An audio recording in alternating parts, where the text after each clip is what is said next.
అందరికీ నమస్కారం అండి.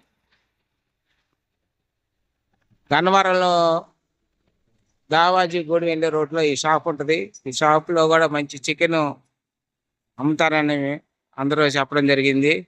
అయితే చికెన్ తీసుకోవడానికి ఒకరోజు ఇటు వచ్చాను. రావటం వలన ఇంకా షాప్లో ఉన్నారు వాళ్ళు లోపల. మా పుస్తకాలు ఇస్తామని అందరికంటే మా పిల్లలు కూడా ఉన్నారండి. గవర్నమెంట్ స్కూల్లో చదువుతున్నారని చెప్పారు. ఆ పిల్లల పుస్తకాలు ఇవ్వటానికి షాపులోకి వెళ్తున్నాం. అందరికీ నమస్కారం అండి. అందరికీ నమస్కారం అండి. సారు చికెన్ గాని వచ్చారు. చికెన్ గాని వచ్చి బాబు పిల్లలు ఉన్నారని అడిగారు. ఉన్నారు సార్ అన్నాం. అయ్యా పేద పిల్లలందరికీ ఇట్లా బుక్స్ ఇస్తున్నాం అన్నారు. చదువుకుంటున్నారని అడిగారు పిల్లల్ని. చదువుకుంటున్నామని కూడా చెప్పాము. సారు ఇక సరేనయ్యా అందరికీ ఇట్లా ఇస్తున్నాము, మీకు కూడా ఇస్తున్నాము, రండి బాగా చదివి ఇండియా అని అడిగారు. ధన్యవాదాలు సార్. థ్యాంక్స్ అండి మీకు కూడా. థ్యాంక్స్.